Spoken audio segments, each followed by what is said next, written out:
and welcome to Financial Technology Frontiers Live. And we are here at Cybos for a very insightful conversation. This time, the conversation is around compliance, and we are talking to Mr. Christos Christou, who is the Chief Compliance Officer of Lulu Financial Services. And he is going to share with us some very interesting insights on how compliance is taking shape. And in this world of transition, how is compliance transitioning with the transformation that is happening in the financial services space and with respect to the exchanges and the remittances businesses, which is a major part of their business. Christo, welcome to Good Financial morning. Technology. Good morning. Yes. Thank you very much for the invitation. Thanks, Nice to meet Christo. you. Same here. A pleasure catching up with you too. Great. So, we have been seeing so much of transformation taking place in the payments world. You yourself have been innovating quite a lot. On one side, it is the business whose task is to ensure that the graph goes up. On the other side, it is your prerogative to see to it that that growth is also as per the processes laid down by the regulators and you comply so that there is definitely no holding back on your growth. Correct? So when these kind of transformations happen, today the technology is transforming from the legacy to that of say Web 3.0 or Web 4.0 tomorrow or things like that. And Lulu has also been experiencing such kind of rampant technology transformation. In these situations, when these kind of transformations happen, what are the bottlenecks you see, especially with organizations like yours, when it comes to business, technology, and compliance, in making sure that you are up in that transition phase or transformation space in the right time, right technology, right products and services? Thank you. Thank you for giving me this opportunity to say a few words how compliance is an enabler of business and not a showstopper. Basically, in financial services, the three legs you mentioned, the front line, the operations, the actual business process, with the controls and in between the technology, have to meet together to design the strategy. There are many examples whereby if there are silos, the organization does not grow. Whether it is an innovation or it is a new product or whatever, there will be delays, there will be problems, there will be issues. The customer experience will not be that good if the three sets are not put together. So the first and most important thing is that strategically, Lulu Financial Services meet together the operational design, which is the bringing the product to market, the compliance controls, whereby we will have to see the rules, the regulations, the guidelines that are issued by the regulators, how to be correct and correctly implemented. And we bring all these resources together and sit on the same table with technology, and we instruct them how to design it. So I would say that it is business driven strategy rather than technology driven strategy. Technology is a medium, compliance is a control, operations is the source. So all them together make the right choice in order for us. We follow it and we have good results, I would say, so far. We can be better, but time will show. Interesting. One thing that happens in most of the cases is when compliance comes to place, or when security comes to place, automatically there is a friction amongst the customer experience.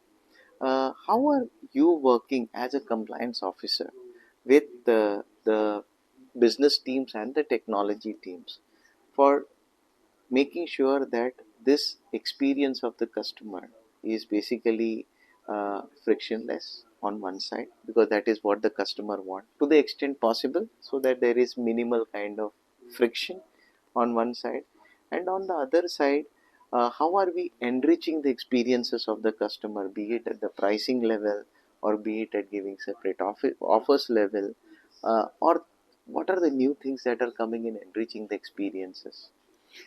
Thank you for this question. It has two legs. Let me focus first of all on the customer experience and how it should be enhanced in order for it to be frictionless. As you said, the turnaround time or the time to deliver should be so minimum that also the cost will be lower in order to affect the second leg of your question, which will be the pricing. Um, Compliance, as every control function, should think in terms of technology, how to fully automate the process of risk management.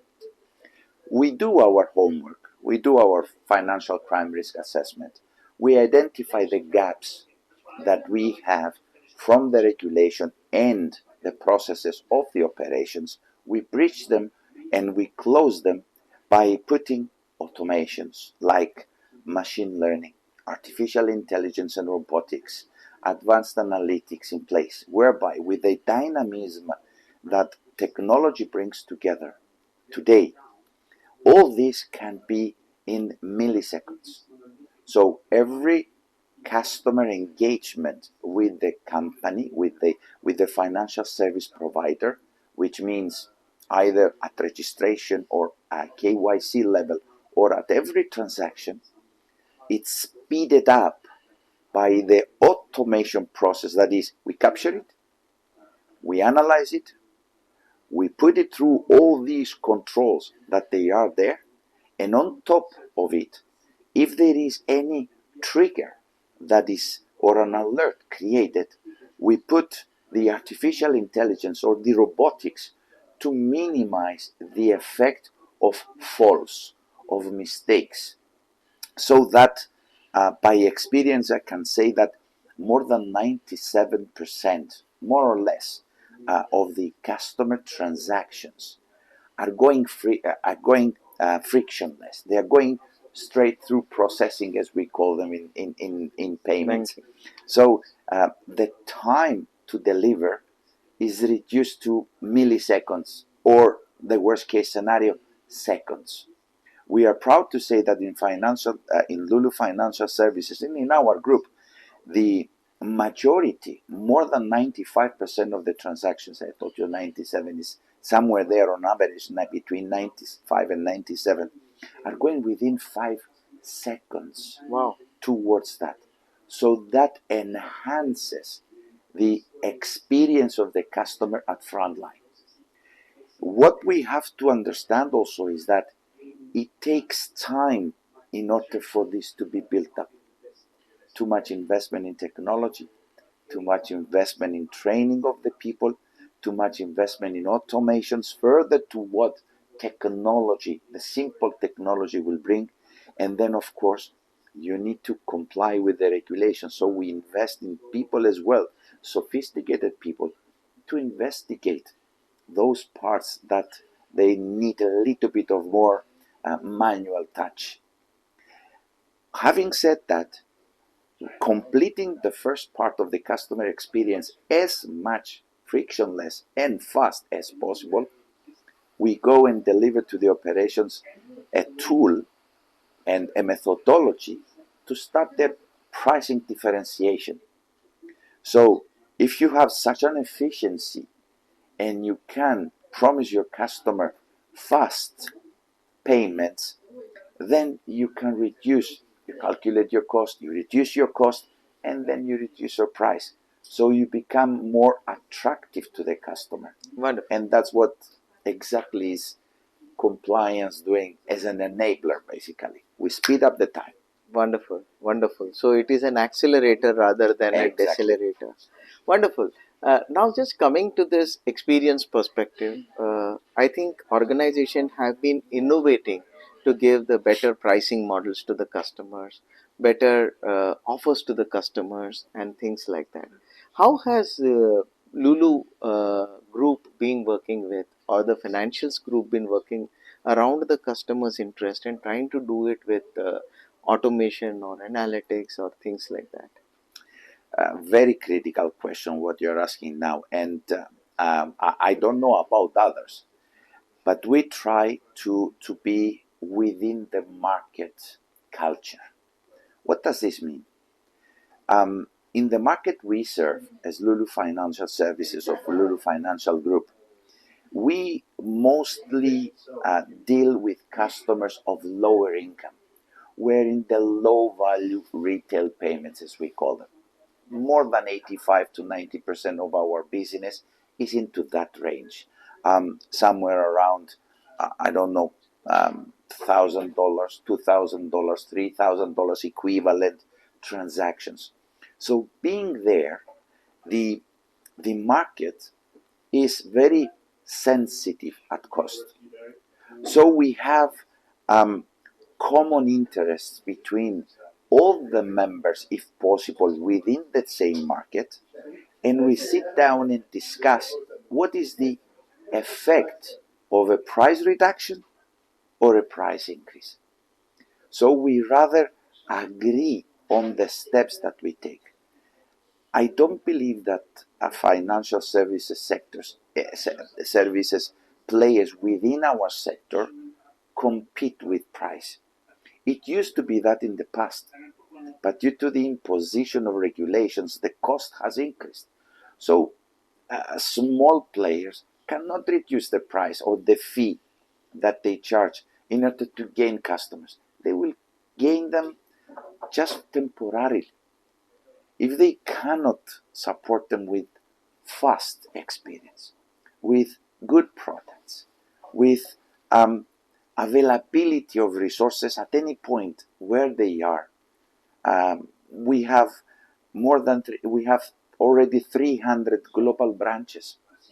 So that presence in 9 countries with this huge number of branches, outlets, plus the technologically advanced applications that we use, have a presence everywhere almost. Correct. So the people do not increase their cost of moving here and there just to save 1 rupee or save half a cent or 1 cent of a dollar for making transaction. Absolutely. Therefore, we control our costs and we increase our revenue by providing automations, by providing customer support, by providing straight-through processing in their payments. Wonderful. So you better the experience, and then you bringing automation and technology to make sure that maintain the costs. Yes, absolutely.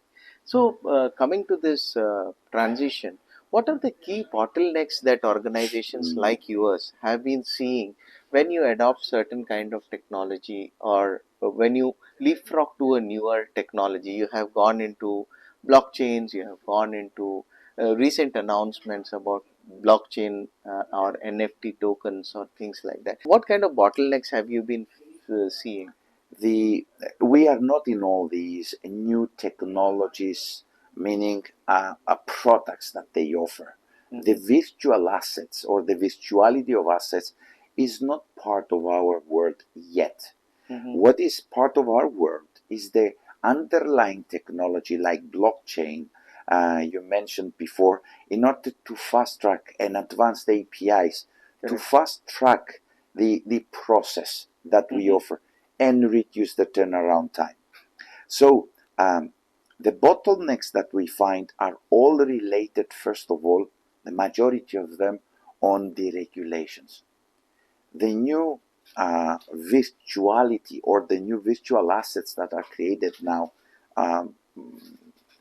crypto assets, cryptocurrencies, tokens, NFTs, all those lack control because of lack of regulation. You cannot be regulated and get into unregulated business. It will contradict between what you do. And we have taken the strategic decision not to engage in any unregulated business. Mm-hmm. So we try to waive the unregulatory aspects of technologically advanced products and stay within the underlying technology and the speed that they offer in order to make use of it. And we embed it in our internal processes. And that's the benefit we get out of that. I don't know about tomorrow, but today this is the reality. But you don't face any bottleneck when you shift to that technology? No, because we are ready for it. We always look up front. That's one of the reasons that we visit exhibitions like Cybos. We want to know what is tomorrow for money. And what is the technology for tomorrow? Where does it go? So we get ready and we can adapt easily. We are not a heavily geared or heavily spread organization. We keep a lean structure, and by this lean structure, it's easy to follow up the new things and develop them fast. Wonderful. And when you do these strategic engagements, do you see any major aspects where you involve external consultants to help you in transformation, or you do it internally most of the time? The development, first of all, the design should be within, and this is what we use. It's a model that we use the last decade, and it worked. Designing something, it's better done inside than outside. We have resources that they are well developed and well advanced in order to take those strategic decisions where and what to do. Coming to the implementation, of course, we use external resources, external vendors.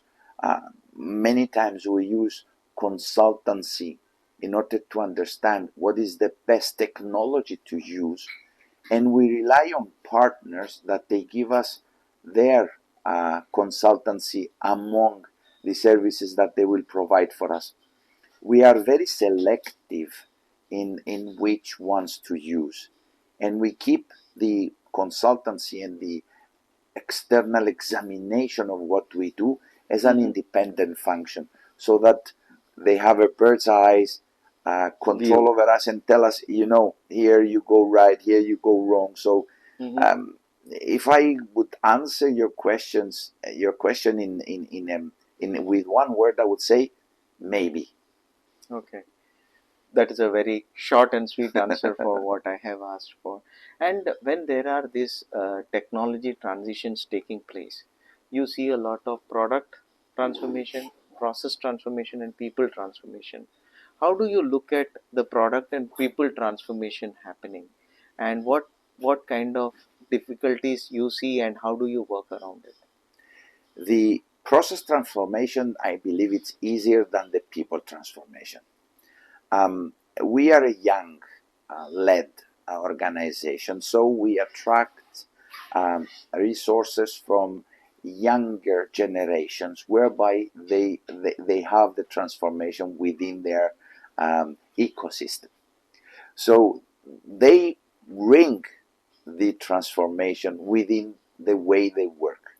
However, if there is something very critical that will change, it's not that easy to bring the same speed of changing processes into changing of people.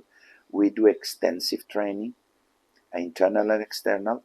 The group invests a huge number of its financial assets in development of people. Because we're a service-oriented organization, we cannot move without people. Correct. So people are Critical. are primary for us. We use technology even into that. We try to create or buy lessons and trainings through technology to lead them towards continuous education to our people. Wonderful. However, there are some challenges also there. Yeah, absolutely. See, that is exactly what we are all trying to see, how we can understand some of the key challenges and work around it, or learn from experts as to how they have worked around it. Exactly, sir. Exactly. So that is what is there any challenge that you would like to discuss? In our industry, one final thing I would say is that the fight for time is the most critical challenge and obstacle we find. The world moves with the speed of light, and we have to adapt to that speed. Putting too many things in a pipeline many times block the pipeline, and it is not that easy to move fast. We try with different methodologies to keep the pipe free Moving. and the things to move through that pipe. And that's the biggest challenge that we find now. It's time. So the T factor, as we call it in our in our organization, is so critical that we closely work and monitor that. Wonderful. I think we had a great perspective from you, from the compliance perspective, from technology perspective, from people perspective, and the process perspective. And it has been really very, very interesting to understand your thoughts on this area.